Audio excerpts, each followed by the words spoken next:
Hey everybody. So I truly am not interested in having a petty YouTube feud. I know people love that kind of stuff, and I admit I've enjoyed stuff like that in the past.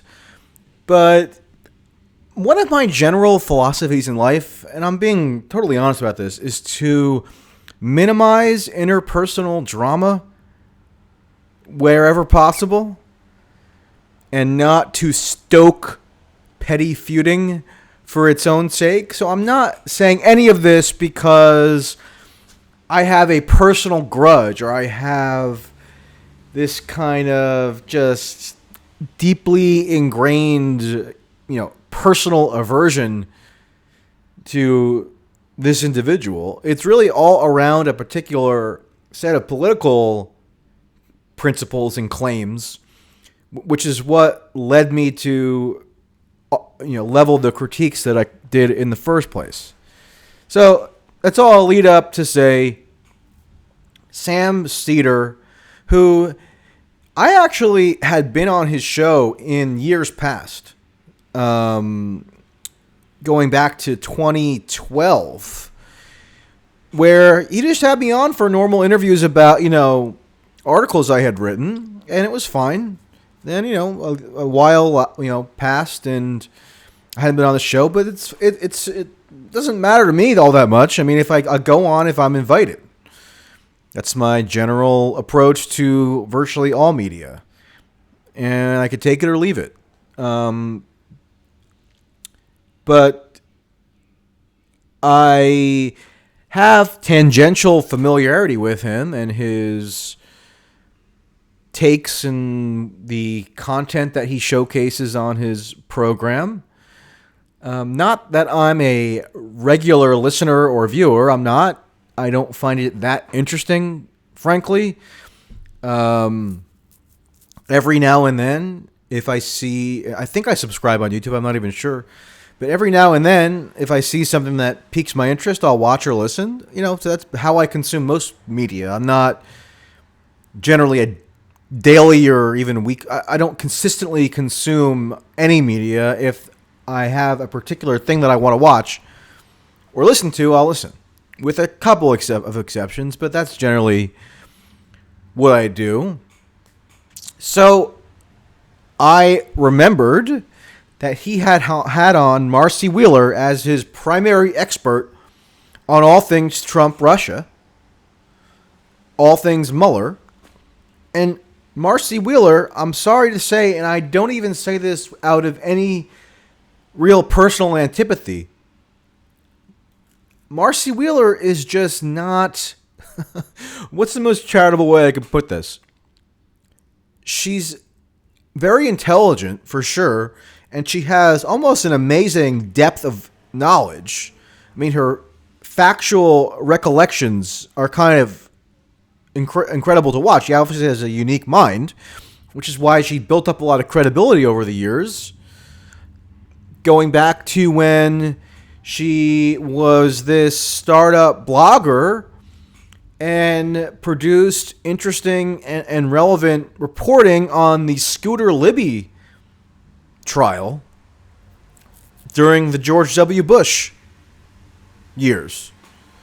And then, fast forward, she did pretty good stuff on, Snowden, on the NSA, on WikiLeaks and the Chelsea Manning, and then all of a sudden in 2016 something changed, where at the beginning I was perfectly willing to give her the benefit of the doubt. I think when I was at the Young Turks, I actually asked her to do an interview, a YouTube interview, and it was going to be mostly just to allow her to purvey her thoughts, maybe challenge her on certain aspects of things, but I wouldn't invite her on out of any sense of contentiousness, right? Or any sense that we were going to be at loggerheads. I knew she had a little bit of a different view than me, but I thought it was at least worth hearing her out and allowing, TYT viewers and listeners to get that perspective. But as time went on, I don't know how else to put it but to say that she became unhinged. And her level of lunacy right now is just at like 5 alarm fire, 6 or 7 alarm. I don't know how many alarms above 5 you can go. I guess 5 is the worst, but if there were alarms above that, she would have gotten to that point gotten there at this point. And I think she's done a lot of genuine damage, in part because she had, again, this built-up credibility with progressive audiences. Now, and then she leveraged that into people assuming that she knew what she was talking about on Trump-Russia. And she knows what she's talking about in the sense of having this vast repository of data in her head and putting out a huge volume of stuff on her blog and on Twitter every day. But she does not know what she's talking about when it comes to her overall interpretation or the way that she synthesizes that information or the dots she connects or the narrative that she weaves. On that front, she's out to lunch. She's in the stratosphere somewhere. She's like on Mars, okay? And for Sam Seder to have somebody like Marcy Wheeler as the only person, and he said today, he repeated it today because he had her on again today, and that's why I'm doing this video. Sam Seder stated that Marcy Wheeler is the only person that he had on his show to talk in depth about Trump-Russia. So when I hear that, I say to myself, okay, you are doing your audience a disservice by having a person whose interpretations of Trump-Russia, all aspects of it, and it's a huge, sprawling, multifaceted story. If that's a person you have on, you are tacitly and even overtly deceiving your audience. So when the Mueller report was submitted in March, I spent the next week or so on a sort of media accountability crusade. A lot of people got annoyed. A lot of people said it was a victory lap. I don't care. I don't care what you call it. Because again, I know this might sound a little self-flattering or grandiose, but I genuinely act out of at least what I perceive to be principle. And if people don't believe that, fine. You may think I'm motivated by like financial considerations. If that's what you think I'm motivated by, I'm in the wrong line of work. You might think that I'm motivated by petty personal feuds. I'm really not. I don't care. Maybe at some deep subconscious level, that's a factor. I think that could be a factor for anybody, even if they're not conscious of it. But at least on the level of my conscious reality, what I tend to perceive myself to be motivated by is principle, and that has informed my general analytical and reportorial approach to Trump-Russia from the very beginning. So when the Mueller report was submitted, so before we actually had read it, and its public release on April 18th didn't actually change anything in terms of what I was saying by way of criticism here. But so in that week or so after it was submitted, and there was nobody indicted on conspiracy, zero indication that collusion was established. In fact, we knew then that it was not established. I knew that Marcy Wheeler is somebody who had been going around prophesying that Trump's associates were going to be indicted on a conspiracy charge for having coordinated with Russia in some manner to defraud the United States. And Marcy Wheeler is also somebody who proclaimed publicly on Twitter and elsewhere, I have the screenshots if you don't believe me, that she had personal bombshell evidence of collusion, and she wanted to give that to the Congress. And she brought that evidence. Her story gets elided. So it seems as though she was claiming that she was going to give the evidence of collusion to Mueller. But at the very least, we know that she proactively and voluntarily sought out the FBI to hand over what she characterizes as a source. Now, as a journalist, if you were to do that in a traditional newsroom, you would have gotten thrown out in 2 seconds if you took a source and said, you know what, I'm going to voluntarily and proactively burn that source to the cops or the FBI. That's the mortal sin of journalism. You can't do that. Source protection is integral to journalism even working as a trade or a craft. And I'm not valorizing traditional newsrooms. They have plenty of problems. But at least they held fast to that basic principle. And if you're an independent blogger, which I actually, or a reporter, which I actually, commend, like Marcy, you still have an obligation to abide by that by that basic precept of journalism, or so I would think. Or at least don't try to portray yourself as a journalist. You're something else at that point. You're an operative, you're an oppo, research person, whatever you might be. If you flout one of the core obligations of journalism, then at that point, I'm going to treat you as something other than classically journalistic. Yeah, you can still produce journalism in that way, but you crossed the ethical Rubicon. Okay? So that's the person, and her story as to the FBI encounter, she's only really dangled little tidbits of information as to what actually precipitated that, what her motivation was. Yeah, she'll give little bits and pieces of it. But even today, as of today, because she commented on it with Sam Seder, to his credit, I guess, he asked her about it. I also asked her about it at Columbia Journalism School a couple weeks ago, and that video is on the channel. But she still doesn't give the full story as to whatever that was about. And Glenn Greenwald has made exactly this point, and I actually clipped that video and put it on the channel as well. If you're going to do something that extreme, and let's say you do believe it was justified, even as a journalist, to go to the FBI and proactively burn a source, okay? Let's say there are circumstances so extreme that was actually warranted. You would then be obligated to provide publicly the rationale and the reasoning and the evidence for why you believe that action was justified. And she refuses to do so even now. She came out with this blockbuster revelation last July. So we're approaching the 1 year mark of her having done this. And virtually nobody second guessed her. When she made this revelation, Margaret Sullivan of the Washington Post, who is a well-regarded media columnist, she was the public editor at the New York Times for a while, and then is now at the Washington Post.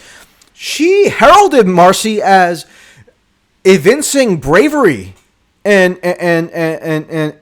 moral courage for having done this, and didn't critically scrutinize Marcy's fantastical claims in the slightest. Marcy is on this first-person journalism adventure with regard to Mueller. I mean, it's too bad for her that Mueller formally resigned yesterday, or else she could have kept it going, and I'm sure she will find ways to keep it going. But she made it seem like Mueller was reliant on her to establish the conspiracy that she was saying existed. So even today on Sam Seder's show, she reiterated that Mueller's team conveyed their thanks to her for provisioning whatever unknown information that she provisioned to the FBI, because I guess she claims that she gave information on the election year attack to the FBI, who then perhaps transferred it to Mueller, although of course she can't actually prove that because she doesn't give any evidence of it. It's just her bizarre and probably delusional characterizations of it. So I tend to think that, yeah, I guess she did go to the FBI, but they probably thought she was a crazy person and laughed her at, and just kind of appeased her. And then once she was gone, they were like, okay, glad that lady is out of our hair. And in fact, Marcy herself, when she was on Blogging Heads with Bob Wright, said, yeah, they maybe just thought, they just concluded that I was crazy. And my response to that is, yeah, Marcy, that seems pretty plausible, given your overall behavior. So anyway, Sam Seder had Marcy on his show and allowed her to be the one to frame for his entire audience the nature of the Trump-Russia story, all its many facets and dimensions. So after the Barr letter was issued and the Mueller report was submitted and nobody was indicted in any conspiracy, contrary to Marcy's frenzied predictions, I said on Twitter, something to the effect of, will Sam Seder apologize for having Marcy on? Now, let me just say something, and I said this to Sam Seder, and I've said this in other venues. I don't think you have to apologize purely by dint of having her on. I think you can have all kinds of people on your show. It depends what your approach is with them. And when Marcy would be going on her extended rants, Sam would just sit quiet and not challenge her or anything, including when she was giving the rationale for this fairy tale she concocted about her FBI adventure. And supposedly her being this key player in the Mueller investigation and claiming that she had bombshell evidence on collusion. Sam Seder just accepted everything that she said at face value virtually. So that's why I wanted to apologize. Not simply because he had her on. Did I phrase it in a way that was provocative? Yes. And sure enough, it provoked a reaction. I mean, Aaron Mate, when he was at The Real News, had Marcy on all the time, and they had debates. So I don't begrudge or criticize Aaron for having Marcy on his video show. I begrudge and criticize Sam Seder for having her on, letting her spew her nonsense uninterrupted, virtually, and then not having any other perspective with regard to Trump-Russia who could have provided a countervailing interpretation. So that was my criticism. Then when I leveled that criticism, one of Sam Seder's producers, I guess, contacted me and said, would you like to come on the show? So he was inviting me to come on the show. I said, fine. So I wasn't a caller on his show. It's not like I'm sitting there and listening to his show. I don't listen to the show. That's just a statement of fact. But I said, sure, if you want to have me on the show as a guest and have me elaborate on my point, fine. So they called me. Some of you may have seen it. And it became extremely contentious right off the bat, even though I, at the very outset, thanked him for having me on the show and stated my intention to have a civil, constructive dialogue. Go and watch it if you don't believe me, or listen to it. But Sam immediately launched into police interrogation mode, where he was demanding that I give a yes or no answer on what I believe to be a very complex and nuanced, frankly, question that is not conducive to a yes or no answer. And that question is, do you believe there should have been a special counsel investigation? And if you listen to my podcast with Greenwald from,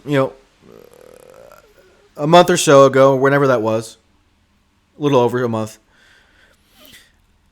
we discussed that very issue as to whether there should have been an investigation or whether it was incumbent on me, as a, quote, skeptic, to affirm my belief that the investigation was warranted.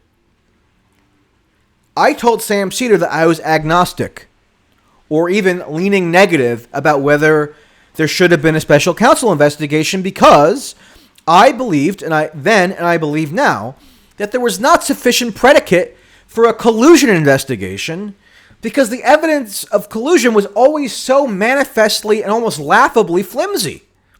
I didn't think it was warranted for Robert Mueller to go through all the many, quote, contacts between Trump officials and Russians and exhaustively investigate all those contacts, because they could have amounted to some collusion scheme. We know that they did not amount to such a scheme, and we know that most of those contacts were trivial and frivolous. I mean, one of the big blockbuster contacts was literally Jeff Sessions at the Republican convention in 2016, shaking hands with Kislyak, the Russian ambassador, and exchanging pleasantries. That was one of the contacts that Mueller was tasked with investigating. And sure enough, in the Mueller report, Mueller concluded that that contact was not meaningless. And yet, it's so ironic because that contact was the basis for why Sessions ultimately had to recuse himself from the FBI investigation over Russia, and that led to the appointment of a special counsel. Because Rosenstein had to take over for Sessions as acting attorney general as it related to the Russia investigation, because Sessions had to recuse. Anyway, I don't necessarily believe that it was needed to investigate that. It was always obvious that it was so silly that that could have been interpreted as collusion. Now, was I agnostic? I said I was agnostic because I always thought, and this turned out to be true, that given the sprawlingly broad mandate that Mueller was operating under, there was always a good chance he could come up with crimes that didn't pertain to any Trump-Russia conspiracy, but were nonetheless actual criminality, such as Paul Manafort and Rick Gates engaging in tax fraud, bank fraud, etc., and being held accountable for their genuine crimes. And that did happen. I don't think it warranted Paul Manafort being thrown to solitary confinement. Solitary confinement is cruel and barbaric. But still, I'm not going to necessarily object to political elites like Manafort and Gates getting their comeuppance, right? So that's why my position was not a yes or no. It was agnostic to negative, right? So, and then on top of that, and Greenwald and I also went into detail about this, there were genuine harms inflicted by the existence of the investigation. George Papadopoulos put in prison on a meaningless technicality where he just misstated a date by about 8 days or something. Michael Caputo, who I did a podcast with, being questioned about the date of a text message, and that was supposed to be a really serious thing. Taxpayer dollars being spent on the special counsel interrogating Jerome Corsi for 40 hours and getting to the point of absurdity where Aaron Zelinsky, one of the Mueller prosecutors, and Corsi were debating what the Washington Post described as the nature of memory. So I have to say I supported an investigation where one of the top prosecutors ends up debating the nature of memory with this cognitively decrepit conspiracy theorist? No, I'm not in support of that. I don't know why it's obligatory for me to support anything the FBI does. I'm not in a position where I'm supporting the FBI or a special counsel or Robert Mueller. That's just not my role, really. And anyway, look at all the negative effects. Look at the damage it did to the polity more broadly. Look how deranged it's made the Democratic Party. Look at its effect geopolitically, where Trump had an incentive to not engage in anything that actually abided by his campaign rhetoric in terms of détente with Russia. Instead, he became belligerent and militaristic toward Russia. Now, Trump himself was also to blame for that. You can't entirely blame external political factors, but it's just a truism of international relations theory that domestic political factors have an impact on the conduct of foreign policy. It's just always the case. And it was the case here. How about now that we're still mired in this garbage almost 3 years later, and now Democrats want to impeach on collusion-related grounds, not only obstruction. Remember, as I said and I've written, collusion and obstruction are inextricably commingled. So, if all that... Excuse me. Sorry. And on top of that, There were so many other people who got embroiled in the special counsel investigation who did nothing wrong, were never charged with a crime, and yet racked up huge legal fees, had their lives upended, had all kinds of physical and mental stresses as a result of being embroiled in this extremely aggressive investigation. And therefore, I just refuse to answer yes or no to that extremely complicated question. And I could go into detail for another 45 minutes about why that's the case. But the point is, when Sam Seder begins an interview with a police-style interrogation, yes or no, do you support? It's just like, no, I'm not going to give in to that extreme oversimplification. It's not a binary, bifurcated answer for me. And in a rational interview conducted by a person in good faith, that could be hashed out. I don't know how many people I've interviewed in my life. Not countless, but hundreds of people, maybe thousands. And I've never approached an interview like that. Never. And Sam Seder didn't just approach it in a way that was bad faith in the sense of leading it off with a ridiculous question like that. He then became extremely emotional to the point where he was literally screaming "coward" at me, interrupting me every 5 seconds, losing his cool, to put it mildly. And I've never conducted an interview like that, ever, where I literally become emotionally unhinged as an adult who does this for a living, which is Sam Seder is. He's had a radio show for God knows how long. Started out on Air America. And yet he can't hold it together. And he's that offended by a single tweet. Really? I mean, don't have me on then. Don't invite me to come on if that's your... If that's how incompetent you are in terms of handling a somewhat contentious interview, which again I said from the outset I wanted to do in a civilized way, and I didn't have anything against him. But in this interview with Marcy Wheeler, they make many very thinly veiled references to me because I said that Sam Seder should apologize for having her on. And again, not that he had her on. It's the way that he allowed her to just spout her nonsense without challenge. That's what I thought he should apologize for. Especially in light of her ethical problems that are egregious in the extreme. So, when Marcy Wheeler was back on the show today, I was on YouTube on my homepage and it popped up, so I guess I must be subscribed. I'm not even sure. I simply screenshotted it and said, "Oh, great guest." I guess she's going to be talking about the Russia investigation. Well, the problem is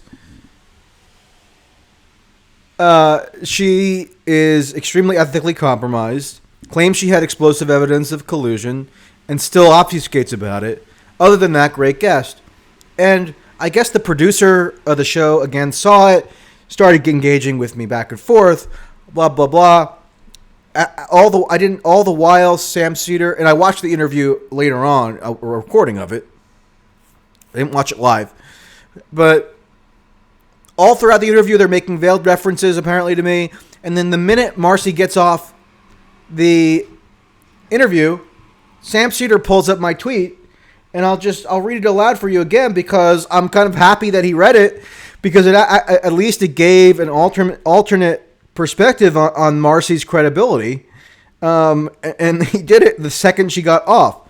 So I said, "Cool guest. I heard she has some big ethical problems, though.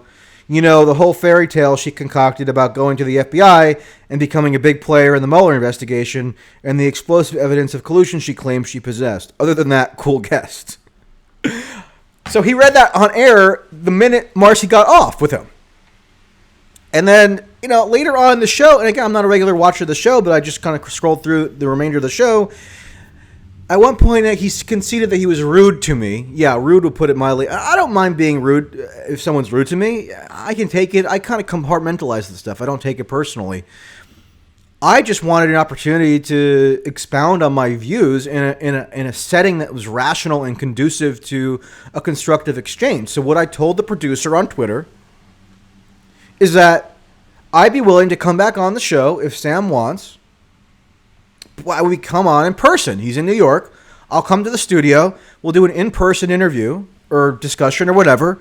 And that way he can't just scream over me and use the built-in advantage of the discrepant audio levels. Because if you're on the radio, if you're a radio host or a host, and you have a caller calling in, you can change the volume around, or even at the default level, you're louder than the caller, and you could talk over the caller. That's why he was screaming over me, and I can't scream over him because the audio levels are not equal, right? So if he would be willing to have me come in, we have equal audio levels, whatever. I'm not going to shout over him. I'll let him talk. Expect the same in return. I'd be willing to do it. And, they did this ironic detachment routine where I guess they don't want to have me on. Fine, I don't care. I don't even really... I'm not dead set on being on.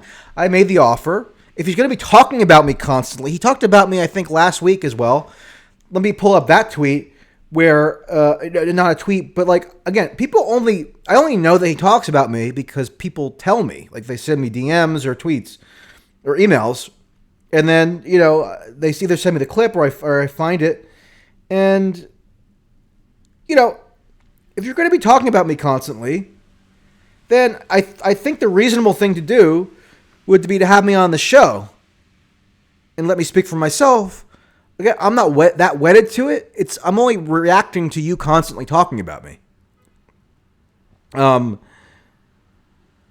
So he said on May 20th that friends of his contacted him privately to complain about his conduct in our interview in March or April, whenever that was, and told him that he was acting like Bill O'Reilly. Bill O'Reilly was famous for doing these ambush-style interviews where he would shout over people and call them names, right? And cut their mic and that kind of stuff. That's exactly what he was doing. So that's Sam Seder, not me. That's Sam Seder saying that he had friends contact him to complain about his conduct in our interview. Okay, I mean, I had people contact me and complain about it who are of some stature. But he's now saying, from his own standpoint, that people contacted him to complain. All right. If Sam wants to acknowledge that he erred or he was rude, perfect, fine. Again, I don't take this stuff personally. If I did, I couldn't function online as a political commentator or journalist or whatever, because I would just jump off. I would have jumped off a bridge in like 2014 or something, right? But then Seder in that May 20th show talked about some other tweet that I did, totally mischaracterized it, and said that I'm a, quote, lunatic and a charlatan. Okay, fine. If that's what you believe I am, on the basis of some public comment I made, let's talk about it. Otherwise, just shut up about me. You know, like, it's like, why, if I constantly was railing against someone, like a Ben Shapiro, for example, who I criticize often, and he offered to come on my show or have a public dialogue with me, I would agree to it immediately, because that would allow us to have it out face-to-face, or at least, directly. I wouldn't just snipe from the sidelines if the opportunity was available to actually engage directly. But that's what Sam Seder is doing. And it's just silly. It's kind of frivolous. It's almost cowardly. I mean, Greenwald and I agree on most aspects of the Russia investigation thing. Maybe like 90%, 99%, minor gradations of difference on like very minor things. And that when he had Greenwald on, like the week after me, he did this, meek differential routine where he wouldn't challenge Greenwald on any claims, even though Seder obviously disagrees strongly with much of Greenwald's positions on Russia. And you just kind of let him talk uninterrupted, and it was just very easygoing. That's because it's cowardly, because he knows that Greenwald would humiliate him if it was actually a full-fledged debate. He would tear him to shreds. And Greenwald, very much deservedly and rightly, has a lot more institutional and reputational cachet than me. So I'm an easier target for somebody like Sam. And I don't mind being a target. I can take it. I can feel like I can rebut it competently. But if that's just what a social climber does. That's somebody who doesn't have the courage of their convictions and kind of like modifies their approach based not on the substance of who they're of the person, what the person they're talking to is saying, but on who the person is. It's like socially, right? Or the social capital that they have. And that I feel is a little pathetic. So, that's why I offer to come on. I'm happy to come on. I won't be aggressive or overly antagonistic. Again, I'm not motivated by interpersonal stuff. I just don't care. I really don't. Maybe it's certain Buddhist precepts that I've been able to inculcate in myself over the years. I've meditated, that kind of thing. Or maybe it's just a different personality trait that is unrelated to anything Buddhist. But either way, I just don't care. The people who in the journalism or media or podcast world who rail against me, I don't seek their validation. Maybe I should. Maybe it would be healthier if I did. But I don't. So therefore, I don't care if they hate me. I welcome their hatred. I just do. That probably makes me an unusual person, but so be it. Those are the cards I've been dealt. So, anyway, I know this went on a while. I'm not looking to get into one of these like performative YouTube back and forth feuds. I just felt that, I should respond. All right. I'll leave it there for now. I guess I'll link to Sam Seder's show today where you can see all the references to me if you really want. I mean, if you're talking about me that much, you're really running out of ideas. And what else? Well, yeah, I mean, if you're... I know people are gonna make fun of me for begging for donations or whatever, but if you in any sense are gratified by this, I know this isn't the most substantive video I've ever done, but consider giving a Patreon or a PayPal contribution, and the links for that stuff are in the description box. And that's it. Talk to you later.